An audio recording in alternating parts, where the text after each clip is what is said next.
Ei, e aí? Uhul! Beleza? Joia? Eu acho que a gente pode caminhar um pouquinho. Feliz? A gente pode ir para a aula de algas. Lembra que a gente separou um pouquinho o reino protoctista? Eu falei que dentro do reino protoctista existiam os protozoários. Já vimos o protozoário, doença de protozoário e tudo mais. Mas existiam também as algas. E chegou a hora da gente falar das algas que habitam esse reino protoctista. Ponto importante a respeito das algas. Eu deixei um espacinho aqui para a gente preencher duas importâncias dessas algas, que podem ser importâncias consideradas ecológicas. Primeira importância legal para a gente ressaltar das algas é que elas são consideradas a base das cadeias alimentares. Alga é base de cadeia alimentar. A gente considera como sendo os produtores da ecologia, lembra disso? Lá na ecologia, quem sustenta, quem é o alicerce de toda a cadeia alimentar, sempre os produtores. Portanto, tome muito cuidado ao mexer na base de uma cadeia alimentar. Porque se você mexe na base de uma cadeia alimentar, prejudica o alicerce, toda a casa desmorona. Se você reparar, quando eu falo que ele é a base da cadeia alimentar, óbvio, em ecossistemas aquáticos, né?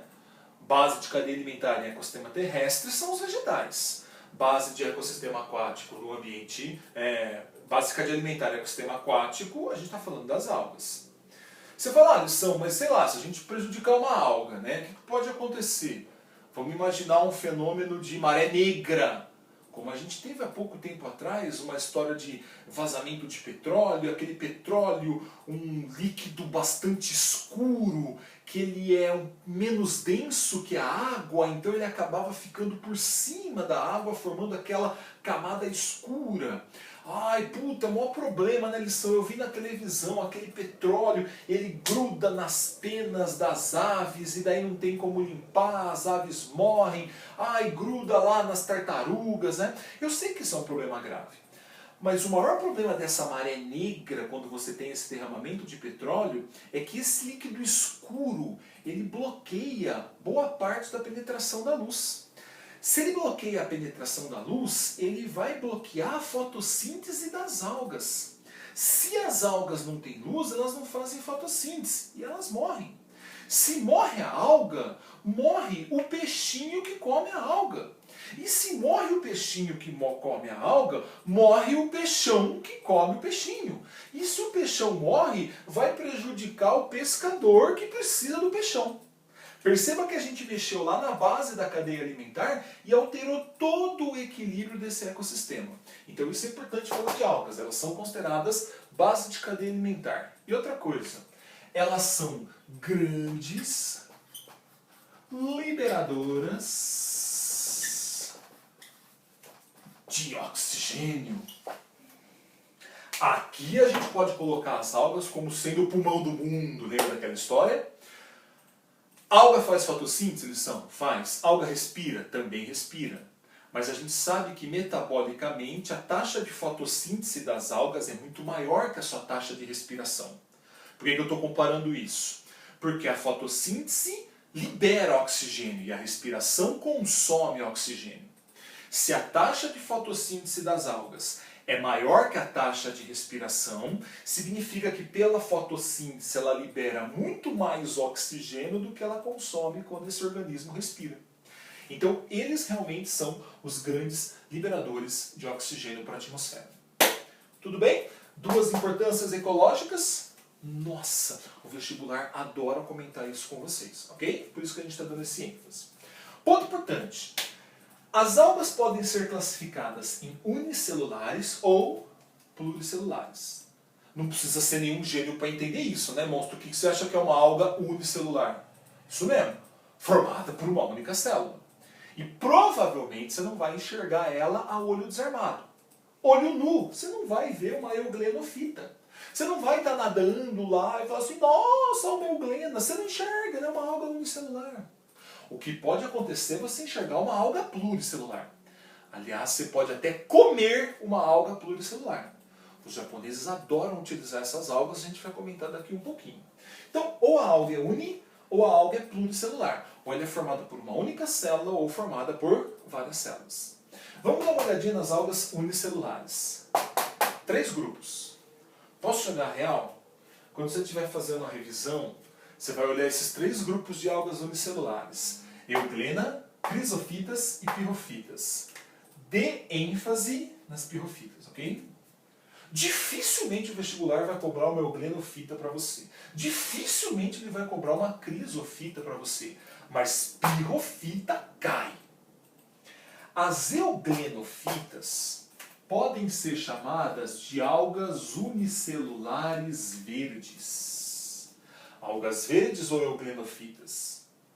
As crisofitas podem ser chamadas de algas douradas. Olha as cores, né?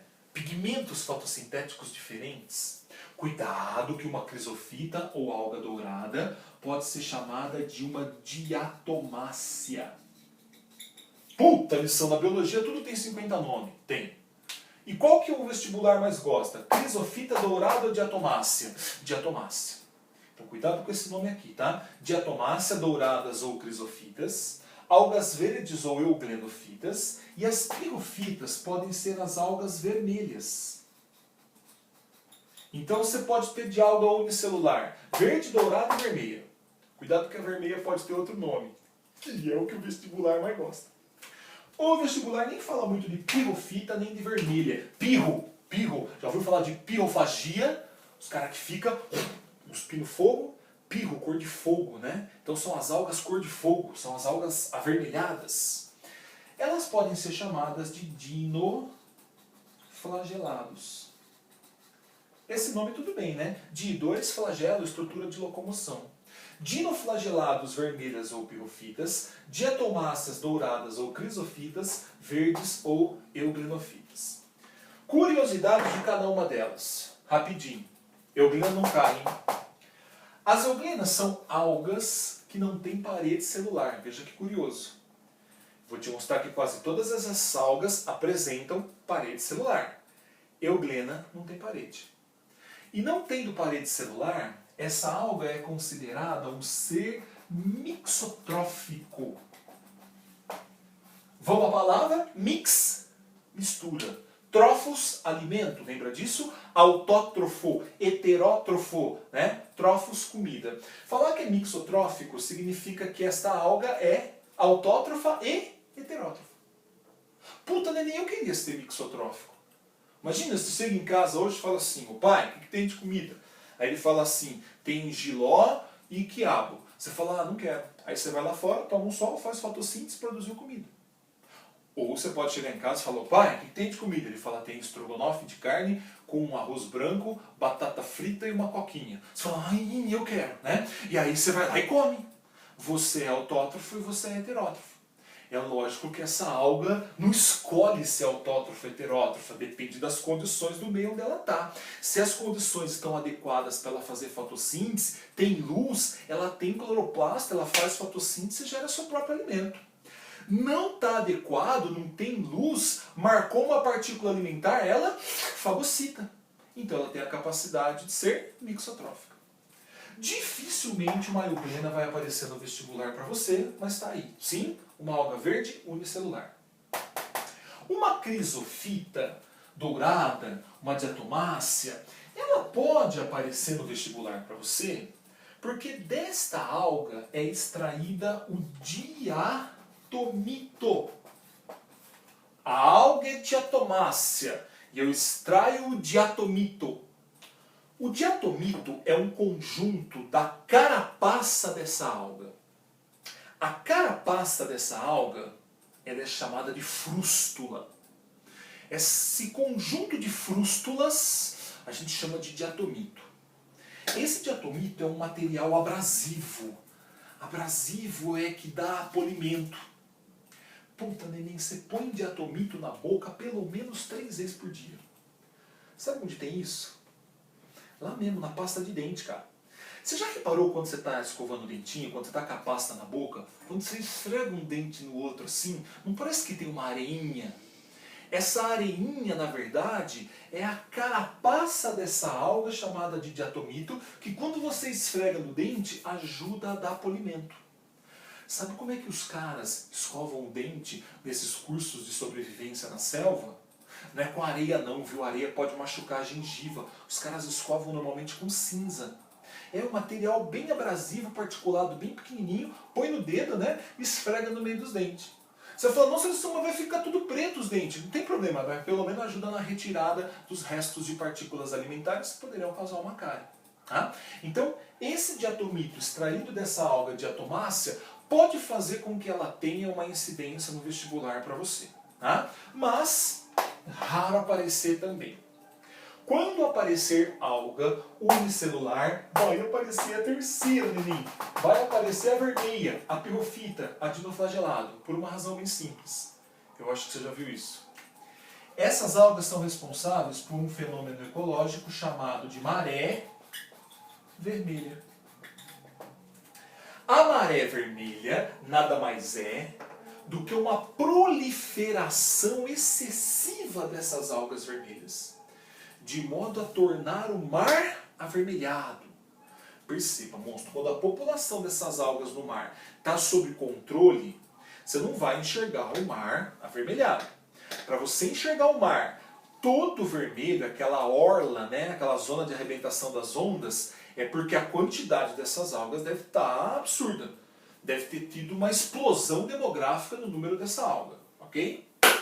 E lição. O que pode causar uma proliferação excessiva dessas algas vermelhas unicelulares para causar a maré vermelha? Cocô, esgoto. A presença de esgoto no oceano funciona como um fermento, funciona como um adubo que acelerará a proliferação dessa alga. Então perceba que quando você joga esgoto em excesso no oceano, isso pode fazer com que essas algas se proliferem em grande quantidade, fazendo com que esse mar fique avermelhado. Portanto, uma maré vermelha é um bioindicador de má qualidade da água. Esse esgoto pode ser doméstico, pode ser industrial, pode ser um esgoto agrícola, ok? Ele vai proliferar essas algas. Então, por favor, se um dia você estiver no mar, né, e ver uma maré vermelha, não vai ser jacu e entrar dentro do mar. Porque a primeira lição que você tem que tomar é, se esse mar está vermelho é porque tem muita alga pirrofíceas. Se tem muita alga pirrofita é porque tem esgoto que serviu de combustível para a proliferação excessiva dessa alga. E ninguém quer nadar no meio do cocô, ok? Então tá, mais um motivo para você não entrar numa maré vermelha. Essa alga tem por característica produzir uma toxina. E a toxina produzida por essa alga mata outras algas e mata outros indivíduos desse ecossistema. E se você tomar essa água, né, engolir essa água com a toxina, ou comer algum molusco, algum peixe, algum animal nessa região, você pode adquirir essa toxina, ela pode fazer muito mal para você. Qual é a ideia de uma alga produzir uma toxina que mate os demais? Isso é uma relação ecológica muito importante, né? Que a gente chama de amensalismo. Qual seria a intenção de eu chegar aqui, produzir uma substância, jogar e matar todo mundo? O ambiente é só meu. Todos os recursos naturais agora são meus. Essa é a intenção dessa alga. Ela se multiplica, gera uma toxina que prejudica todo o ecossistema para que todos os recursos ambientais fiquem para ela.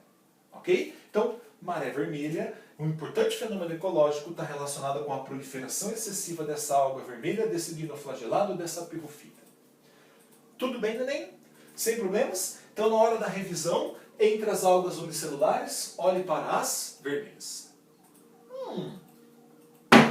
Vindo para cá, para a gente fechar isso, as algas pluricelulares, clorofícias, lembra cloroplasto, né? São as algas verdes, muita clorofila, alta atividade fotossintética, né? Alta atividade fotossintética. Essas clorofícias, né, têm uma atividade fotossintética intensa, produzem muito oxigênio, são realmente grandes liberadores de oxigênio para a atmosfera. Pela escala evolutiva, provavelmente foi uma clorofícia que deu origem ao grupo dos vegetais, ok? Em termos de vestibular, dificilmente vai aparecer uma clorofícia especificamente para você, mas só comentando alguma coisa com relação a ela. As feofícias são consideradas as algas pardas. Essa aqui tem bastante ubatuba. Às vezes você está nadando em ubatuba, né?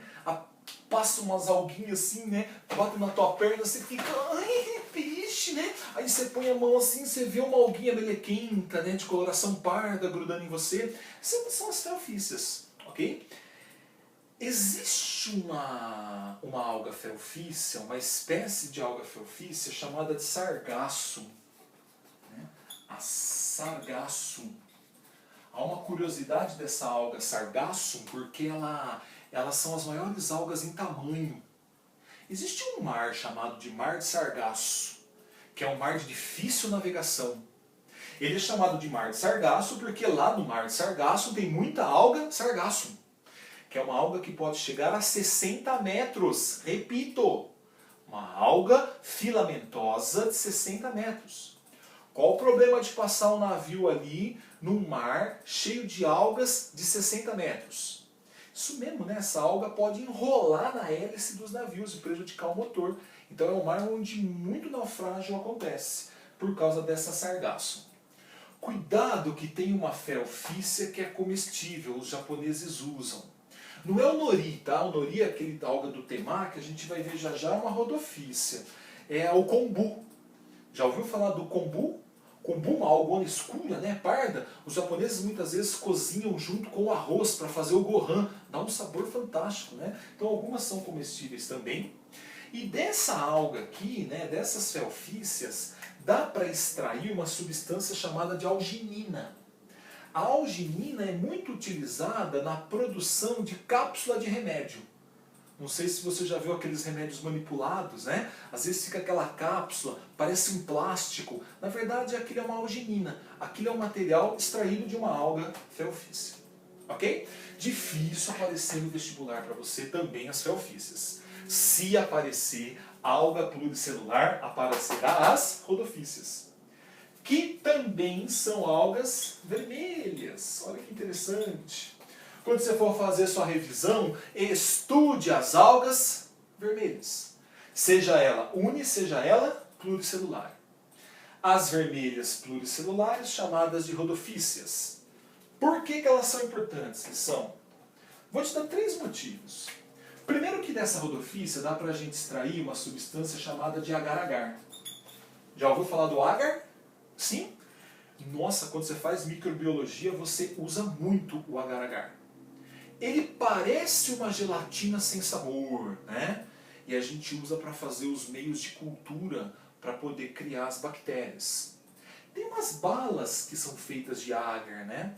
O pessoal que é vegano costuma usar bastante o agar-agar. Porque não dá para você usar a gelatina sem sabor, né? Porque a gelatina sem sabor é colágeno, é de uma estrutura animal, vem do boi.